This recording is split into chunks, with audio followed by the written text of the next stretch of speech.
So I'll narrate the story about Pooja. So Pooja was on a very long assignment and she had just returned home. Suddenly we had a requirement with one of our existing customers. So Pooja was assigned to them. When Pooja went to his house, she noticed that the gentleman received food which was from a caterer and they provided him meals every day. And he didn't quite enjoy the food. And this continued for some days. One evening, he seemed very disgruntled with the food. So Pooja asked him, what is it that I can do? So that you can eat something because you're not eating anything. So he says, I want to have a pizza. Pooja, coming from where she does, didn't know what a pizza was. So she Googled it. And when she saw what a pizza was, she asked him, she took the picture to him and she said, is this what you want? He says, yes, that is what I want. And then he also directed her. He said, there's a pizza store ahead.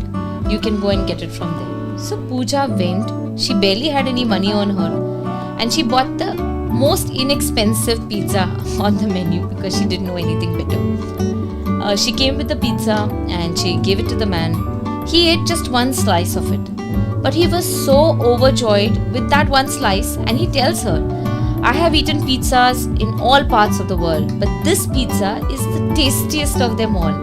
And not because I haven't eaten better pizzas, but because this means a lot to me. At this moment, I was really craving to eat a pizza and you got me one. So that pizza slice elevated his joy and Pooja was so fulfilled by doing that. Thank you. This story is about Agnes. Agnes was caring for a patient and they had to take him to the hospital. The man went serious and then he was admitted to the ICU. Agnes was there for his care in the hospital as well. She noticed that while he was at home, there was just one thing he truly enjoyed. He enjoyed watching a particular soap on television. And he would just watch the episodes over and over again, and every time he enjoyed it just as much. So when she saw him in the ICU, he seemed to be very disinterested, very withdrawn, and perhaps depressed. So Agnes decided one day to show him that serial on her phone. So what she did was she subscribed to the premium pack of that channel and she went with her phone into the ICU and she turned on the serial.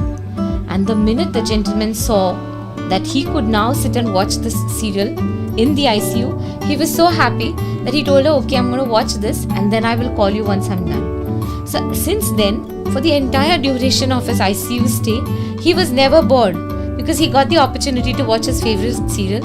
He enjoyed it, he was smiling and he was happy, and I think that helped him recover sooner.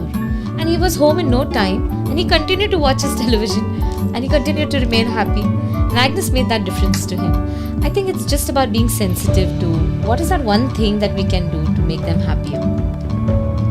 Thank you.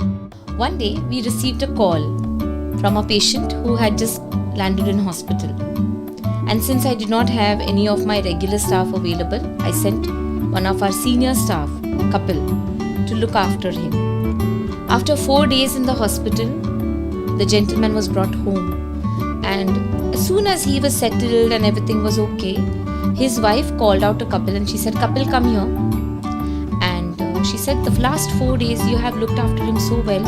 I feel like you're a part of our family. Hereafter, you will use this bathroom, which was her bathroom. And all this while, whenever we had our staff who used to visit there, they were always made to use a common bathroom.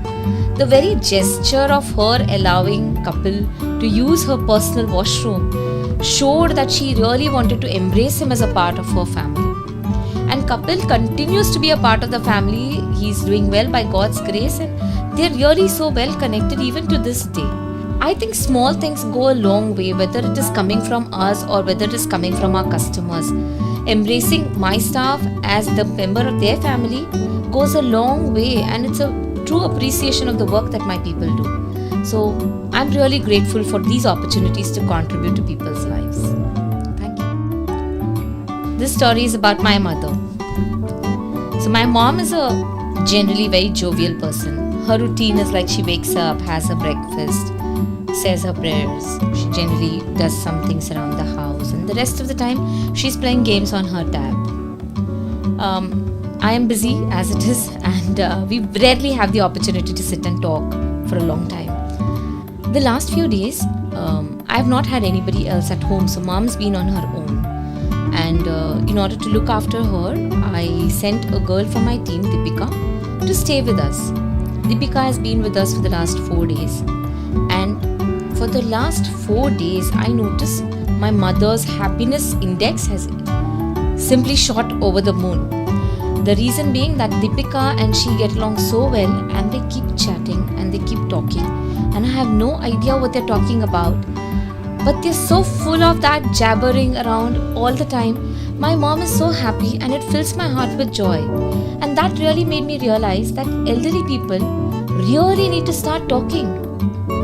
You need to share your experiences, whatever you are feeling, what you're not feeling, but just keep talking. Keep talking to your mates, keep talking to your drivers, the gardeners, the people who come around. Don't hesitate. Please talk. Sometimes I just wonder, what if mom were to talk to me? Sometimes I feel she's too lost in her games and she doesn't quite talk to me. But I am now taking it on to make it a point to sit and talk to her so that she and I can have conversations where I can hear her chatting all the time. I think it will go a long way in her happiness, in making sure that she's healthier, in keeping her brain active, and I think we all should do that. That's a personal learning that I have had, and I really wanted to share this as a story. Thank you. This story is about my mother.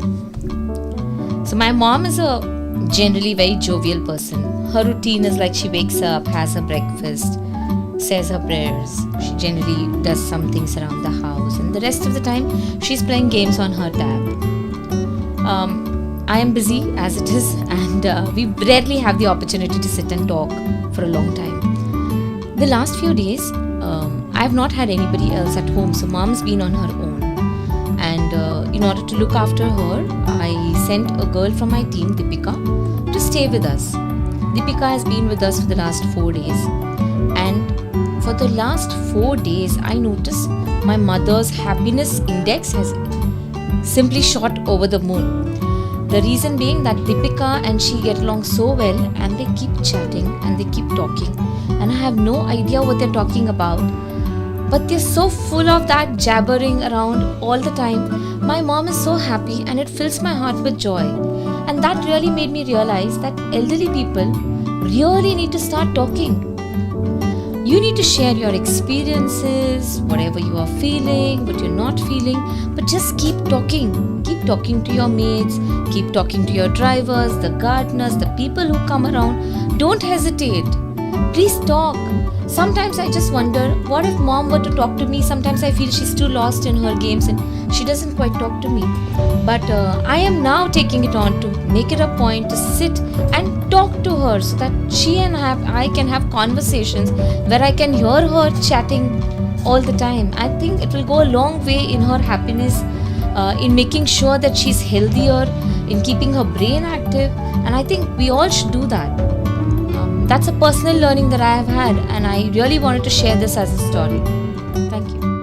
Recently, there was a family which was traveling from Bombay, and they were living here in Goa. And the elderly man took ill, and he was so unwell that he wasn't even able to stand up. And his wife was elderly, and there was nobody to look after him, so they reached out to us. So during that entire stay, my staff was there looking after him. So my staff called me and she said, "Ma'am, did you see my WhatsApp message?" And I hadn't seen it then. So I said, "No, I haven't seen it." So she said, "Please see it and call me back." So when I opened the WhatsApp message, I see there's a video of her dancing with this gentleman. Somebody who was bedridden is dancing happily. They were all so overjoyed, and there was such a festive moment happening over there. Just because he was well looked after and now he was capable. It was a fun episode. So that's what Sevarat commitment is all about. Bringing joy to the lives of the elderly. Going beyond just looking after their medical needs or their other needs.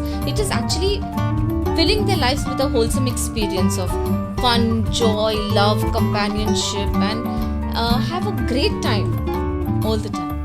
So there was this patient that we were looking after. He was in last stage prostate cancer, and elderly person who had had two bouts of his career. So he was an ex-army officer and was now also functioning as an advocate.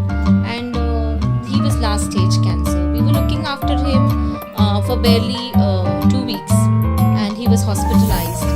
And on his that ended up being his last day. So on his last day, he was in the ICU. My staff was looking after him, and they shared a very, very strong bonding, although it was just 2 weeks that they were together. So he whispered to my staff saying that I'd like to have some fruit tea. So my staff, without anybody's consent, actually went out of the hospital and got him a fruit tea. And he had this very ordinary phone, and he took a picture. I haven't seen a happier picture of a person. He was like a baby who was just delighting in that fruit tea. He drank the fruit tea, and then the doctors had taken a decision to put him on a ventilator. So just before they took him in, he was all alone. The doctors were there. Everybody was shuffling in and out of the ICU. He was away. So he kept on calling out for him, and finally we found him and we told him, go, he's calling you. So when he went in, we all were outside. We were waiting. I was also there. We were waiting outside the ICU. So my staff went inside. So this gentleman told him, he said, listen dude, I'm going now. This is the end. And because he was an ex-army officer, he saluted him. And he said, Abhi main ja raha hu. This is the end of my life. And that's when he kind of went, he never returned. But we know for a fact that he was the happiest man before that incident, before he went into the ventilator. So we've had some very remarkable stories of making a difference to the person, even at the last minute. Today I'm going to tell you the story of a lady we were serving. She was suffering from cancer for the last 8 years, and her son-in-law got in touch with me to look after her for a few days because his wife was dealing with a health issue. And it was going to be a very short assignment. So we started serving this woman. Day 1, 8 o'clock, my staff joined the duty, and she completed at 6 o'clock. At around 7:30 that evening, her son-in-law called me up, and he was very happy. And he said, Madam, you know what happened today? My mother-in-law has spent the happiest day of her life. The whole day she was very happy with your staff. I was like, okay, thank you very much. He said, you know what happened? At around 10:30, my mother-in-law felt thirsty. And while my wife would have to go and warm her water and get it for her, your staff already had hot water in her flask, and she poured it out to her and served her. So my mother-in-law thought that your staff had brought hot water for her from home. And so everybody who was visiting her that day, she told them that this staff is very considerate and she brought hot water for her from home. So she's had the best day of her life. Thank you very much, and please continue serving her. Unfortunately, at 11:30 that evening, she passed away.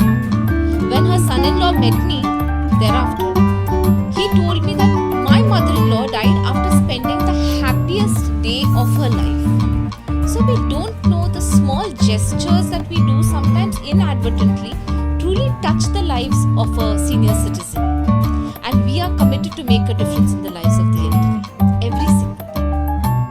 One evening, I returned home and noticed that my mother was exceptionally happy. She had this mischievous smile on her face. Amused as it were, I asked her what had happened.